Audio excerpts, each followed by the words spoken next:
because women don't receive revelations. The word wahi is got many meanings. Sometimes Allah speaks of wahi for the bee. وَأَوْحَيْنَا إِلَى النَّحْلِ أَنِ اتَّخِذِي مِنَ الْجِبَالِ وَأَوْحَى إِلَى النَّحْلِ وَأَوْحَى رَبُّكَ إِلَى النَّحْلِ أَنِ اتَّخِذِي مِنَ الْجِبَالِ بُيُوتًا. So Allah inspired the bee, guided the bee what to do, to build its hives on high places. So in a similar manner, He inspired the mother of Musa alayhi salam. So what happened is, as the basket floated, it floated, came to the castle of Pharaoh, and he was sitting with his family. And he says, what is that? And he told his men, dive into the river and bring the basket to me. And when they opened, they saw this beautiful, handsome little baby. And immediately, Allah subhanahu wa ta'ala placed the love of that baby in the heart of the wife of Pharaoh. Now look how Allah subhanahu wa ta'ala does. Man is planning on the one hand, but Allah subhanahu wa ta'ala plans. And if Allah wished to, the whole world wants to get together in order to harm you, they cannot harm you if Allah does not want you to be harmed.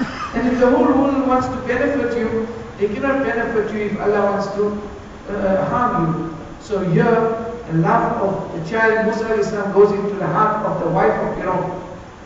Pharaoh says, this must be a Bani Israeli child. Let's get rid of him. And Allah subhanahu wa ta'ala made it such that his wife started to defend the child. She said, no, I want to adopt this child. I want this child to live with us.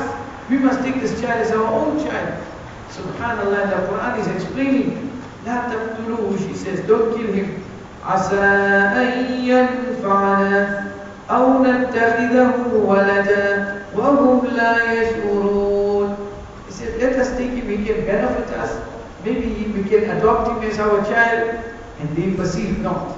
So then, there's a time when the mother said to that sister of Musa alayhi salam, وَقَالَتْ لِأُخْتِهِ قُصِّي. She said, go and follow and see where this basket is going. And it led up to the Pharaoh's castle. And she told her mother, now Pharaoh wants to now bring up this child. But the rest is killing the Bani Israel children. But the one that he is supposed to, was planning to kill according to his dream, is the one he is looking after. So now he brings these nurses, and the child would not drink from any of the nurses. And the child is crying, and he doesn't know what to do. So the sister of Musa alayhi salam comes to the castle, and she listens to all this discussion, that no, they're looking for a suitable nurse for this child. This child is a different child. And then she says, I know of a lady. This lady will look after her, and she will feed this child. And I'm sure this child wanted to cross it, call her. And the moment the mother of Musa alayhi salam came, the baby came on to the mother and fed from the mother. And then he started giving wages to her. He started paying her. You see, you look after this baby of ours, and you looked after it and gave her subsidy and gave protection for a child full of guards. The child had the best clothes, had the best of everything. And the child is growing up, the baby grabbed Pharaoh's beard, pull it hard. He said, this is a Bani Israeli child. Let me kill this child. And he said, no. He said, this innocent child, what he knows? He pull your beard, you little children? No. He said, but he's pulling so hard. He said, yes, no problem. He said, okay, what we do is, he said, no, I'm going to test this child out. So he put on one side, he put live ember. And on the other side, put some jewelry. You see, if the child goes towards the live ember, then I know this child is, cannot differentiate between good and bad. You see, then pulling that beard is got no other alternative, because he is not from a Bani Israel. So the child was going towards away from the live ember. But according to the narrations, Jibreel alayhi salam pushed the child towards a live ember. And when they took it and quickly put it out, and that's how he began to stutter. Musa alayhi salam began to stutter because of that.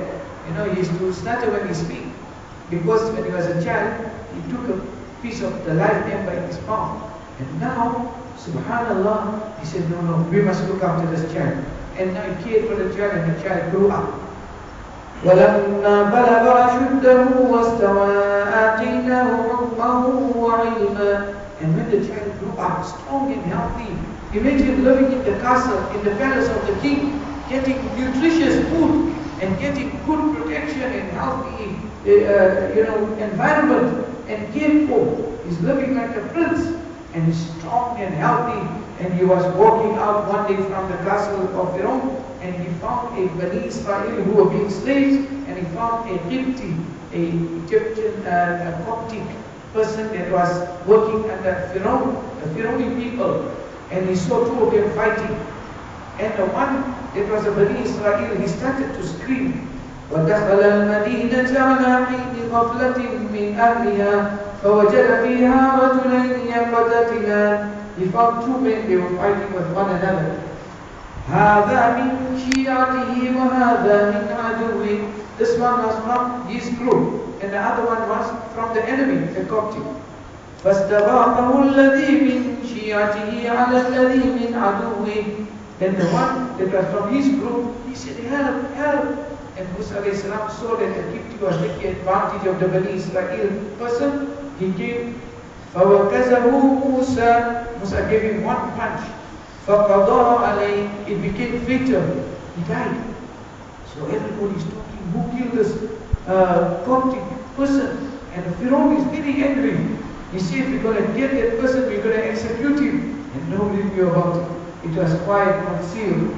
The following day when he came out, he found the same guy of the Bani Israel.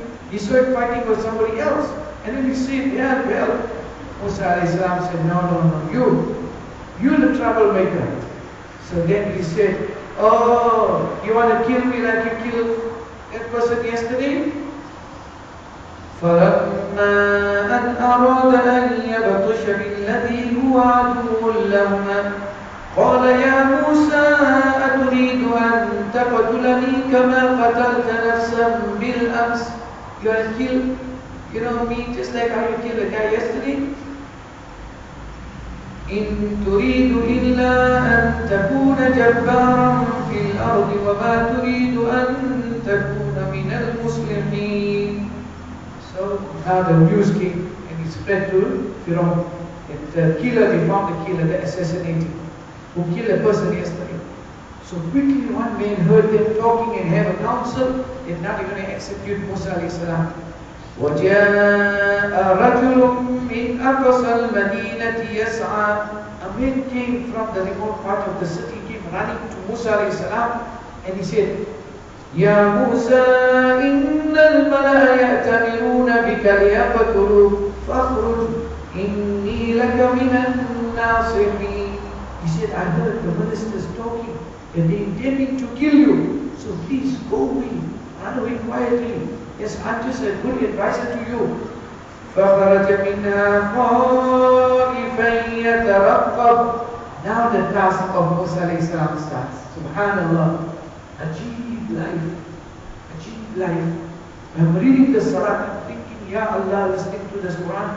I say, Ya Allah, inshallah, on the day of judgment, in the Akhirah, I want to see this Musa a.s., this Moses.